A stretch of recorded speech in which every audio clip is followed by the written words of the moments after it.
أعوذ بالله من الشيطان الرجيم.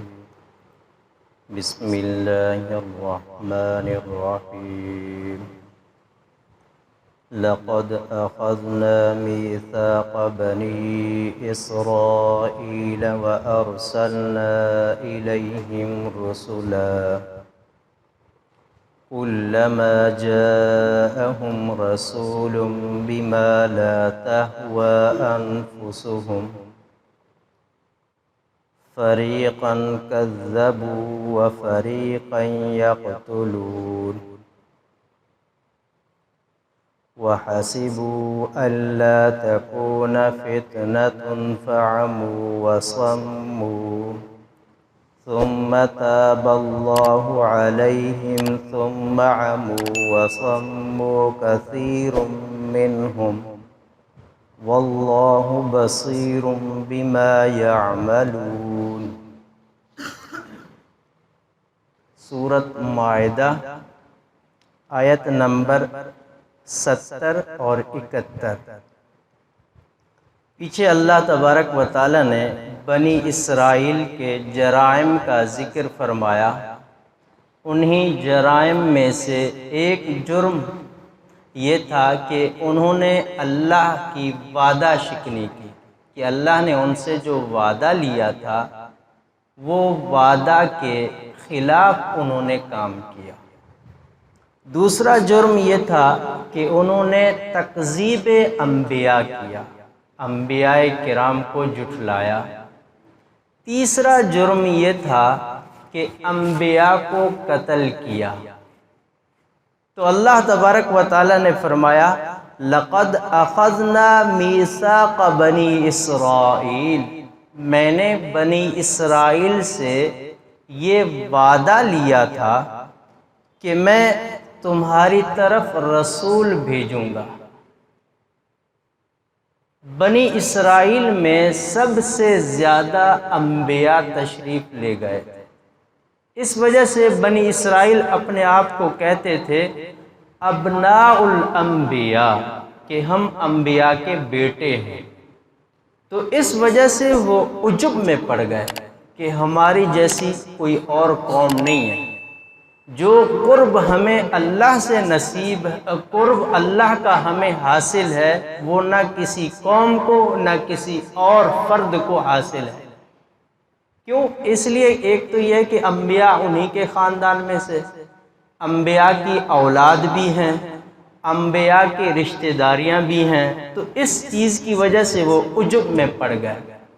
اور جب انبیاء کچھ ایسے احکامات بتاتے جو ان کا دل نہیں چاہتا تھا، یعنی سخت بات بتاتے، دین کے کوئی ایسی بات بتاتے کہ جو ان کے اوپر گرا گزرتا تھا، تو ایک فریق انبیاء کو جھٹلا دیتا اور بعض بنی اسرائیل انبیاء کو شہید بھی کر دیتے. جیسے کہ احادیث میں آتا ہے حضرت زکریا علیہ السلام، حضرت یحییٰ علیہ السلام اور حضرت شیعہ علیہ السلام، ان کو انبیاء نے، ان کو بنی اسرائیل نے شہید کیا. آج بھی نبی کریم صلی اللہ علیہ وسلم نے فرمایا کہ قیامت اس وقت تک قائم نہیں ہوگی کہ جب تک کہ میری امت امم سابقہ کے نقش قدم پر نہ چلے. بالشت با بالشت، ہاتھ با ہاتھ، یعنی کہ وہ طابق النال بالنال، بالکل انہی کے نقش قدم پر چلے گی. آج چنانچہ انبیاء کا سلسلہ تو ختم ہو گیا. نبی کریم صلی اللہ علیہ وسلم آخری نبی ہیں. نبی کریم صلی اللہ علیہ وسلم کے بعد نبوت کا سلسلہ بند ہو گیا. تو آج کے بھی اہل کتاب کے نقش قدم پر چلنے والے، آج کے دور میں اہل کتاب کے ورثاء انبیاء کے ورثاء کی تکذیب بھی کرتے ہیں اور انہیں شہید بھی کرتے ہیں. ہم خود دیکھ لیں اپنے شہر کے اندر کوئی ایسی روڈ ہے جس روڈ پر علماء کی شہادت نہ ہوئی ہو؟ پورے کراچی کے اندر دیکھ لیں کوئی ایسی ہے کہ جس میں انبیاء کے ورثاء کی شہادت نہ ہوئی ہو؟ کون کر رہا ہے؟ کون کر رہا ہے؟ اہل کتاب کے ورثاء کر رہے ہیں کہ پیارے پیغمبر نے فرمایا کہ اس وقت تک قیامت نہیں آئے گی جب تک کہ میری امت کے لوگ سابقہ کی پیروی نہ کریں۔ سابقہ میں انبیاء کی تکذیب تھی، انبیاء کی شہادتیں ہوئیں، اور آج انبیاء کا سلسلہ ختم ہو گیا، نبوت کا دروازہ بند ہو گیا۔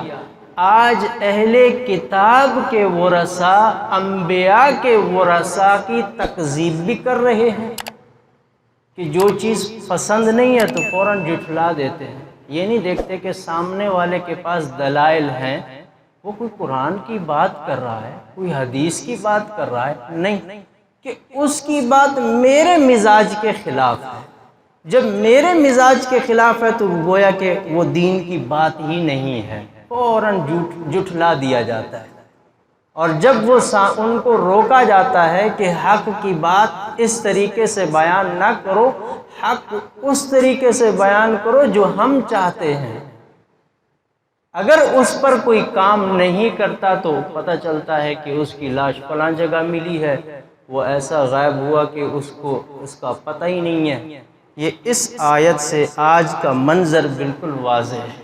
اور پھر آگے فرمایا وَحَسِبُوا أَلَّا تَكُونَ فِتْنَةً، کہ جو لوگ یہ چاہتے ہیں کہ حق میرے مزاج کے مطابق ہو، حق بات وہی ہو جس کو میں چاہتا ہوں، جس کو میں نہیں چاہتا بھلے وہ حق بھی ہے اس کو ٹھکرا دیتے ہیں۔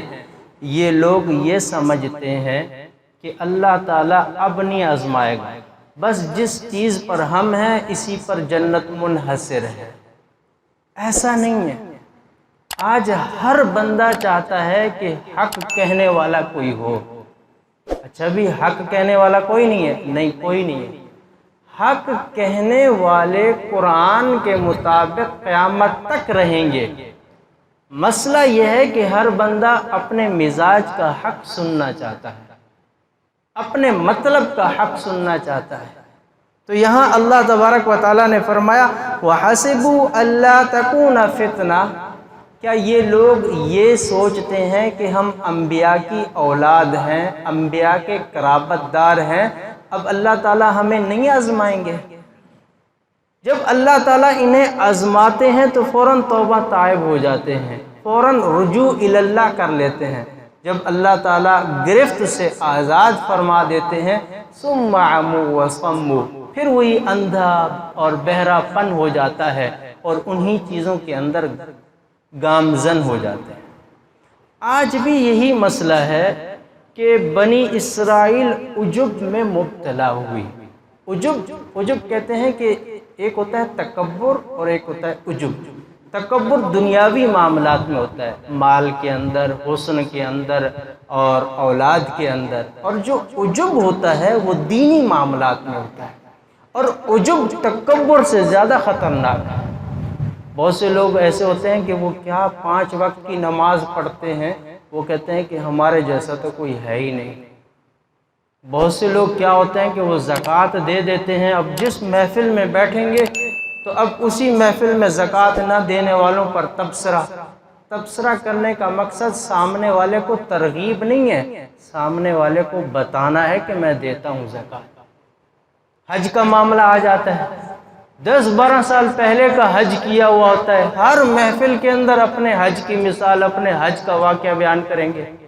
سامنے والے کو حج کی ترغیب دینا نہیں ہے، سامنے والے کو یہ بتانا ہوتا ہے کہ ہم بھی حاجی ہیں۔ تو یہ عجب ہے۔ تو جو بندہ عجب میں پڑ جاتا ہے اللہ تعالیٰ توبہ کی توفیق اس سے اٹھا لیتے ہیں۔ جو بندہ بھی عجب میں، اس وجہ سے اپنی نیکیوں کے اوپر اترانا نہیں چاہیے، اپنے کسی اچھے عمل کے اوپر اتنا فخر نہ کریں کہ اللہ تبارک و تعالیٰ پہاڑ جیسے اعمال کو رائی کے برابر بنا دے۔ اس لیے اللہ نے فرمایا واللہ بصیر بما یعملون، کہ اللہ تعالیٰ بصیر ہیں، بصیر کا مطلب یہ ہے کہ اللہ تعالیٰ سامنے والے کے عمل کی چھوٹی چھوٹی جزیات سے بھی واقف ہے۔ جب واقف ہیں تو اگر اس عمل کے اندر عجب پایا گیا تو بربادی ہے۔ اللہ تبارک و تعالیٰ قرآن سننے، سمجھنے اور عمل کرنے کی توفیق عطا فرمائے۔ وآخر دعوانا الحمدللہ رب العالمین۔